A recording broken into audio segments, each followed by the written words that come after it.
I mean, probably. Uh, and what else I want to tell you? There was something else that you were asking. And then do any of you speak other languages besides English? So yeah, Hebrew. So I don't know if you've noticed this, but we're all from Africa in some way, shape, or manner. Okay? So go Africa. And I speak Hebrew. And a bit I don't French. speak anything. I speak country. Yeah. Hello, y'all. Hey, y'all. Love that. Any other languages for you, Michael? Yes, I speak Akan.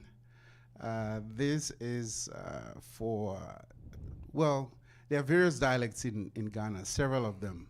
A lot of them I don't speak, but I'm originally from the eastern region of Ghana, so we speak Akan. And then the Ashantis, if you understand one, you can pick up some of them. So you can speak Akan, the Ashanti, then the central region, they have something called Twi, Fanti. They are very similar, and some of them you cannot understand. And then I grew up in the Greater Accra region. Those are the Gan tribe. So I speak and understand Gan as well. But at the northern region, they have a different language I don't understand. Volta region, I don't. We have like 10 regions in Ghana, and they all have their own languages. So I speak about 3 of them. That's beautiful. Thank you for sharing. I'm like, I just learned something right there. That's awesome. And We were surrounded by We are surrounded by French-speaking countries. So we, just like the high school kids are, they are asked to learn Spanish in this country. We learned how to speak French, but I lost all mine. My sisters still speak French, but I sold mine. Luke had a great request. Can we hear something? Luke, you Speak had to a question? Ayolet. Yes, Yeah. I'd love to hear a little bit. Is there a sentence that you can say in that language? Like etisain, it means how are you? Something longer. Oh, something longer? Okay. I'm sorry, say that again. How about you need to reduce the sales price? I need to reduce. Say that in your language. you need to reduce the price. Dino, me pacho te suka krama mi wai.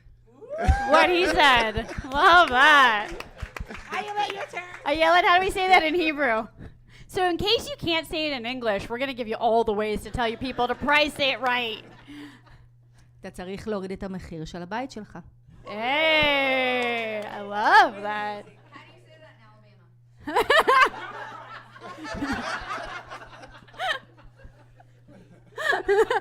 That's the Southern, please. Love that. And then I was born in Johannesburg, South Africa. My mother is Moroccan. She was born in Casablanca, and so there is that element of French. So I grew up with French music in the house, Hebrew music in the house. My mother speaks Arabic and Spanish as well. In Hebrew. And so I know a little bit of Spanish, just enough to be dangerous. And then French is a really similar language, so I can understand it and speak like 4 words of it. But in South Africa growing up, we also learned a little bit of Afrikaans, which is a Dutch language. And so I know just enough to be dangerous and slightly rude, so I'm not going to say any of the words that I know.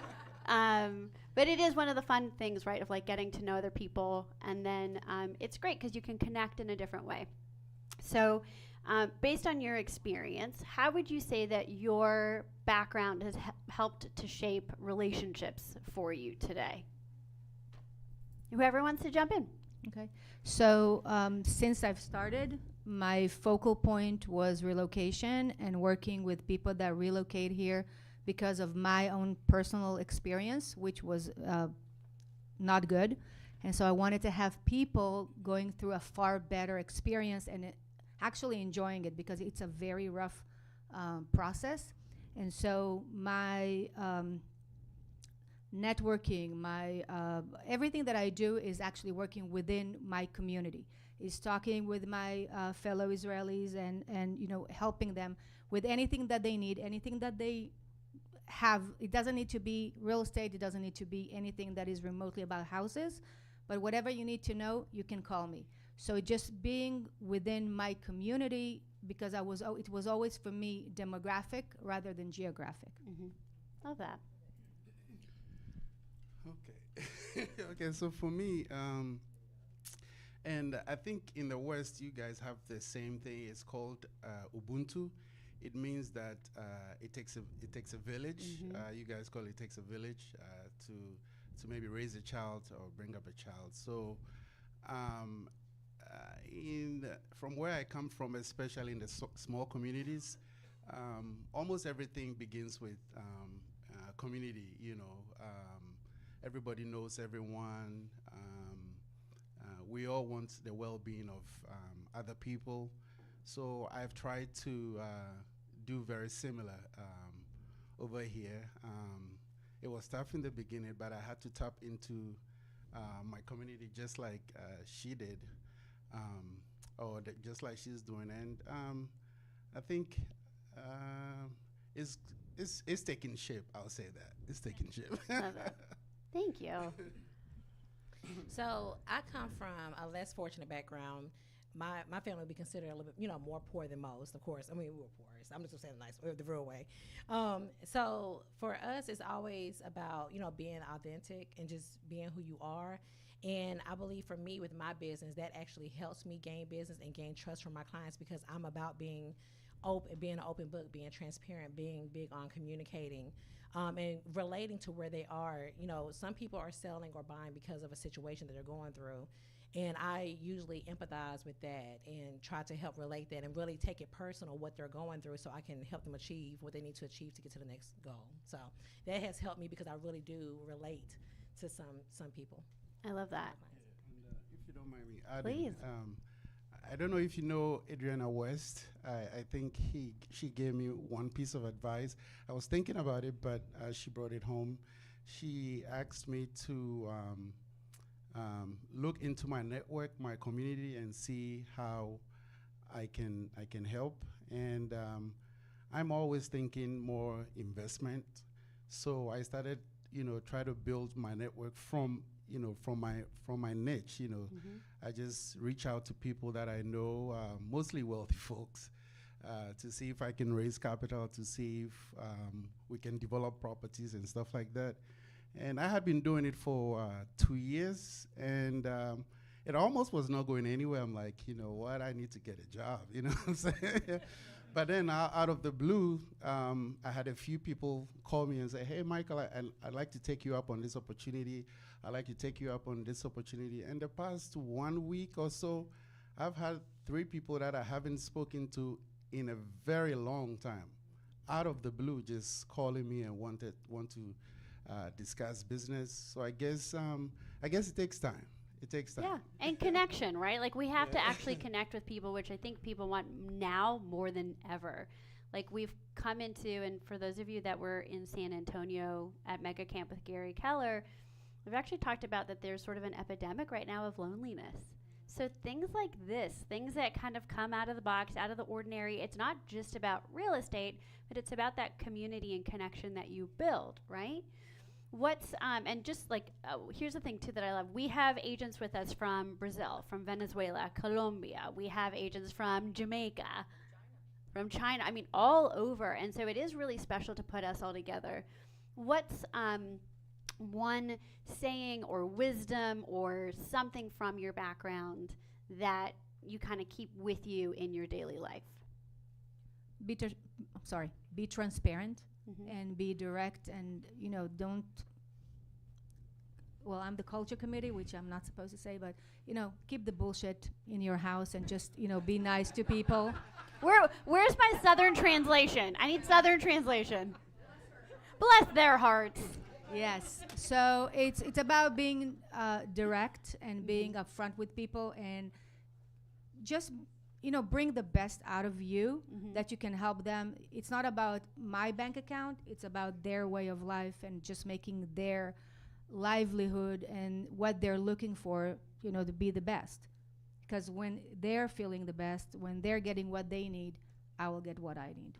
Love that. And for y'all, what's one tradition or saying or wisdom from your background that you would like to share with us? I had to write this down so I don't forget it. It says, this is the Akan. It's an Akan proverb. It says, "Obi nim obrempon ashasi," which means that no one knows the beginning of a great person. And Bob Marley says it this way, that every big person you see, or every big man you see, was once a baby. So this actually goes to, I don't know, it might connect with new agents, because in the beginning it can look very, very tough, and you feel like you want to quit, you want to leave and stuff like that. So you basically don't write anyone off, because you never know how they'll turn out to be. So it goes back to our community. You help one another because you really don't know how someone is going to turn out. Maybe you might turn out to be a big person, you know. All right, so.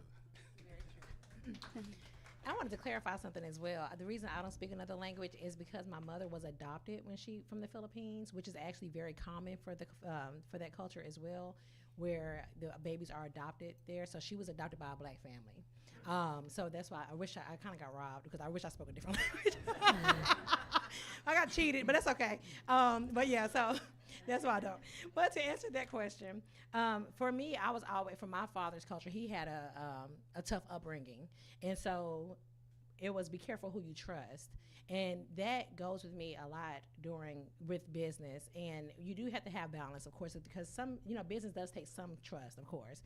But at the same time, especially as new agents, always still do your paperwork. The ones that people and family and friends that you think are going to support your business when you first get into the business may not be the ones that's going to support you. And then there's people that you may not ever think will support you will be the ones that will support you. So never dismiss anyone, and when it comes down to your business, always do your paperwork. Don't go by someone's word. I recently had a client that has referred me at least 8 transactions throughout my career. And this is the first time he actually became my client. And I will tell you, he was one of the worst clients I've ever had. So always do paperwork and cover yourself, because you never know. When money is involved, people that you think are nice and that love you and you love them, it completely changes people. And so if it comes down to where your family is going to eat or their family is going to eat, and it really comes down to the line, I promise you they're going to choose their family first. So always get your paperwork and protect yourself and your family. And we love real estate. Yes, we do. And we love people. Car's my filter. I need my southern translation. Yeah. Bless you, their Carl. hearts. I'm just gonna go back to bless their hearts. I will say that there's 2 things. So growing up, my dad doesn't speak Hebrew, but my mom does, and I learned it growing up. So we always had a secret language. And I have a daughter, Isabella, who's 6, and she's learning Hebrew. And I told her yesterday the first time that we were going to have a secret language, and she was very excited. But there's 2 phrases that have stuck with me specifically in the last few years that I want to be able to give to you, whether you're having a really challenging year or not. And I'm not going to say it with a Hebrew accent, but this one will. And the first phrase in English means "this too shall pass," which is? Gam ze ya'avor. It's a great song if you really like rap. There's a great song about it. So it's understanding that we all go through seasons, whether it's in business or in our personal lives, but knowing that this too shall pass. This is a season and this is temporary. And I've just felt like I'd be remiss if I didn't share with you, because I know that we all have a lot going on. And life has really showed up in the last couple of years, and for everyone, including me. And that's something truly that some days I wake up and I go, that's okay, because this too shall pass. Gam ze ya'avor. And that's it, and we move on from it. And then the other word that's really at the core of everything that I do, whether it's like in my home or even here, because you hear us talk about family a lot in Keller Williams, and specifically at First Atlanta. And I know some folks are like, we're not family. And I'm like, yeah, you don't know this, but we are family. Like, we will be together long after the houses are sold and the clients have, collected their gifts at the closing. But there's another word that lives in my home, and it means family. And the way that we say that is mishpacha. You said it really good. Thank you.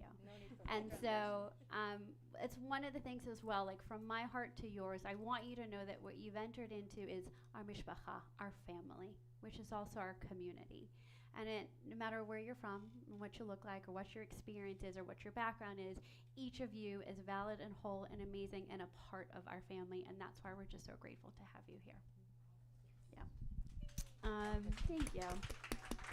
Now, I'd love to hear if you have specific stories about where different cultures have shown up in your transactions and how you've maybe had to adapt or meet your clients where they are more. If any of you had an experience specifically with someone, even if it's a different culture, where you had to kind of pivot and learn from that? I think two things that just automatically come off the top of my head is when to wear shoes and when not to wear shoes in someone's house. Of course, that's a big thing. It's By the way, respect. and we don't always think about that. Do Yeah. y'all have clients and that's their thing? Is it's like a shoes off house?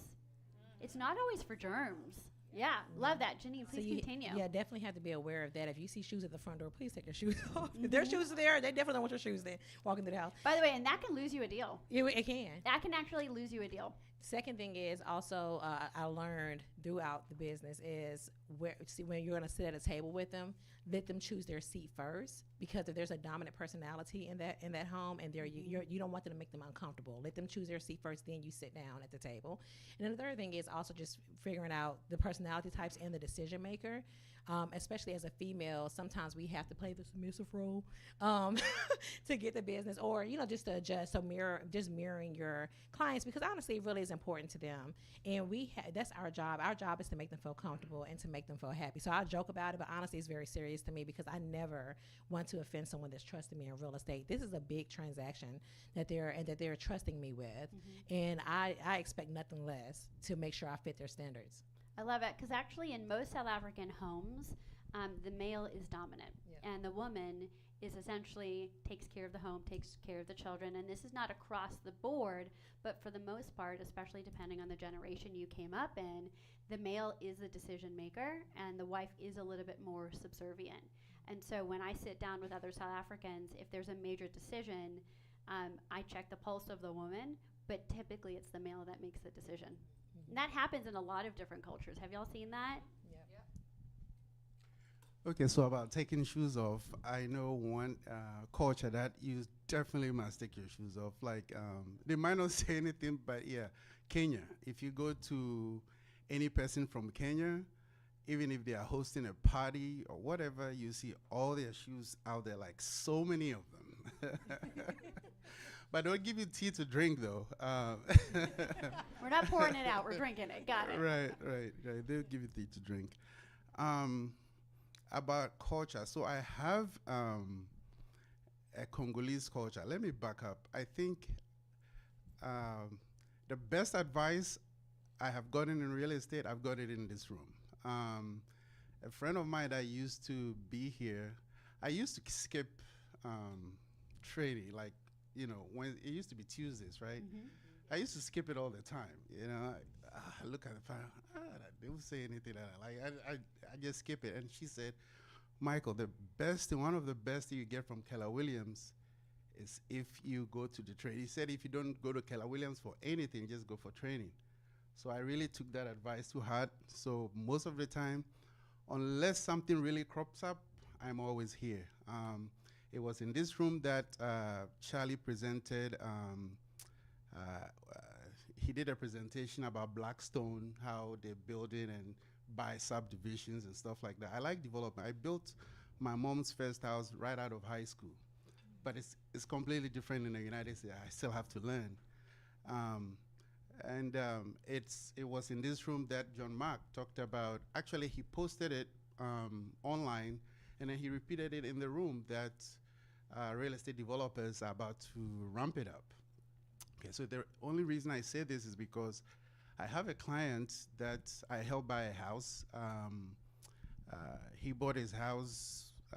He paid it all cash, about $500,000 plus. And so I wanted to, I've been presenting to him, about real estate development. Had been a while, and then out of the blue, he took me up on the challenge. Well, after the house, after I sold him the house, like the Saturday after, I was right here in the office, and then my phone dinged. His wife sent me another $1,000 bonus. They've invited me to their their house at least twice. So we are getting on really well. He just invested $500,000 with me through a construction firm. I'm still learning, so I passed the money on to someone else. But we were having a conversation one day over the phone, and he thought I was irritated, and I'm like, no, I'm not. I'm not irritated. Honestly speaking, I would rather do in person than over the phone anytime. I will drive. If I have to drive to you, I'll drive, because when I'm talking to you, I can read your body language. I can sense when I'm saying something you don't like, so I like in person all the time, but he likes to do phone. So I'm like, listen, you've invested so much money with me. I'm not getting irritated. I thought you were getting frustrated. So, but if you like, I like to come see you. And he was like, oh, this weekend is really busy. Let's do it next week. So every culture is different. The Nigerians are like, Nigerians are super confident, they speak with a loud voice, loud tone. But if you're standing next to them, you see that they don't mean anything. Over the phone, they might sound harsh, but in person, it's not like that at all. So, and I have, sometimes I send someone an email and they're not responding. I call my wife, say, hey, look at this email. Can you see whether I said anything I'm not supposed to say? And she, yeah, and she look at it like, Michael, I don't see anything wrong with this. People have, issues. They'll call you back. And I'm like, okay. And then 2 days later, they call. And I'm like, Tony, I thought I did something wrong. He's like, Michael, you were writing thesis. Tell me in 2-3 words, what are you trying to say, So everyone is different, and you just have to learn. You don't have to you don't just have to conclude, basically is what I'm saying. If you're amiss with something, just try to meet them in person at least to see whether this relationship is going well or it's not going well, or you said something they didn't like. They'll let you know. Well, to your point, I think miscommunication happens a lot, right? Especially when we've got language gaps and we've got different understandings. So I could text something and my tone might be one way, and then you see it, you're like, I didn't read it that way at all, right? And what that phrase means to you versus what that phrase means to me, like, hi, bless her heart, I thought it meant something totally different. Totally different, right? So to your point, I think a lot of miscommunication happens when there are differences in cultures.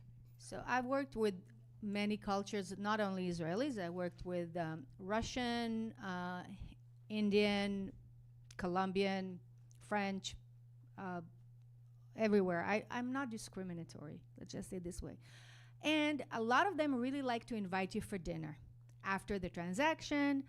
And one time I said, I'm so sorry. I mean, we're not going to be available and it's not going to work.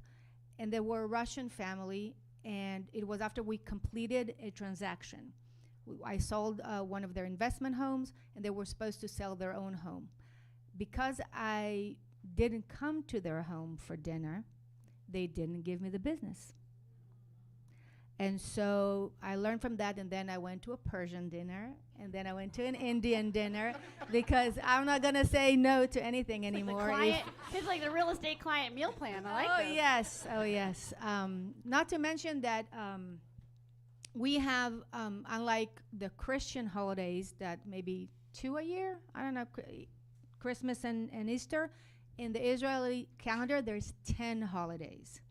So 4 of them are in September. And so the big ones. Eat and drink it all but one.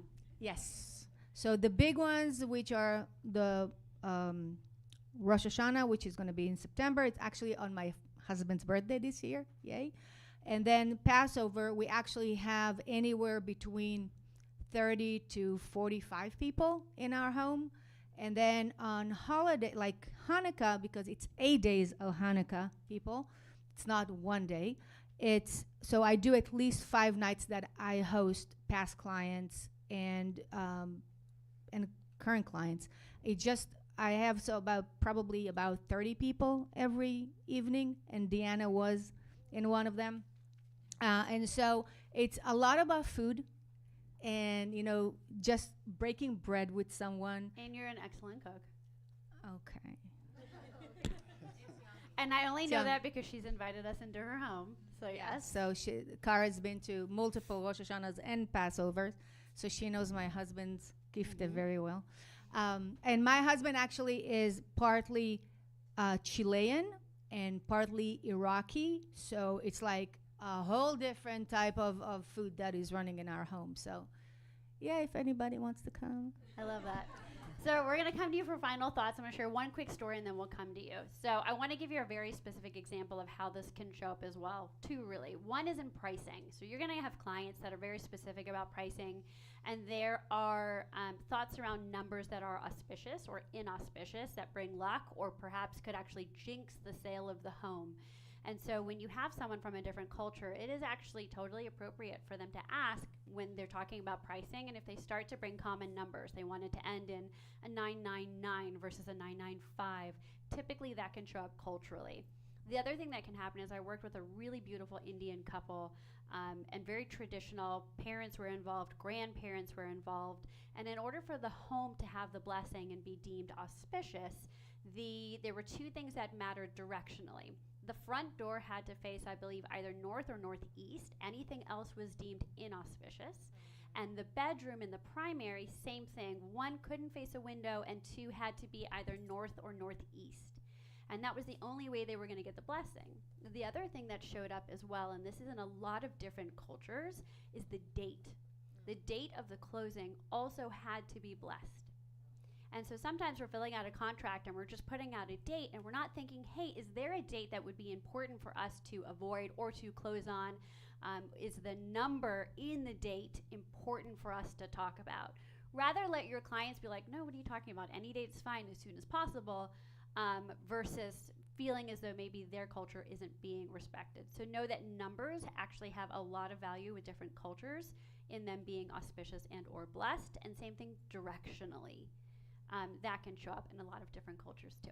Basically, it means communication. Just ask questions. If you don't know, just you can always ask them where they're from originally. Most people are not going to have a problem say it to you. And then, what is more important to you? I just want to be able to serve you the best. And if you know, it just makes it all easier. And they actually feel that they were heard, that you listened to them, and that it makes up, from 0 to 100. Love that, right? Because that goes for all humans. Oh, yeah. Any final thoughts, Michael or Janine? Jenny, maybe go first. I'm gonna kind of touch what we talked about, which one of your questions that you had asked me earlier. If there's one piece of advice from your perspective and your culture that you want every agent in this room to carry forward, what would it be? And I think one thing, some of the biggest lessons that I've learned in real estate is that failure is a part of success. And sometimes our upbringing or where we're from, people label failure as a bad thing, but it depends on how you look at it and what you take from it. If you're learning from it and if you're growing, failure is not always a bad thing. And the other thing is just get comfortable with being uncomfortable. If you want to grow, then being uncomfortable is something that's gonna happen a lot. So just embrace that in order to grow to the next level and continue growing. Love that. Thank you so much. Okay, this is also in Akan. It says that in Sabaku Inkura Adiswa. It means that one hand cannot lift a heavy load. So none of us can succeed alone. We all need mentors, people to direct us. Personally, I like development, so I'm trying to build relationships with general contractors, contractors, people who are doing land development and all that kind of stuff, to help me grow. But at the end of the day, it may look tough, but I believe that God will give to all of our efforts if we keep at it. And if you don't mind, I'll just give an example. In Ghana, there is a place called it's called a timber market, right? And when you go there, they are all selling very similar things. Like you see 2x4, 2x6, like different kinds of timber, right? They are exactly the same thing. And they are all in one big space, right? But it's amazing that at the end of the day, all of them make a sale. So God is just wonderful. it might not come at the time you're expecting it, but I believe he will bless the work of your hands if you keep at it. Amen. I love that. What is meant for you will not miss you. Well, from our family to yours, thank you so much for joining us today, and happy Multicultural Day.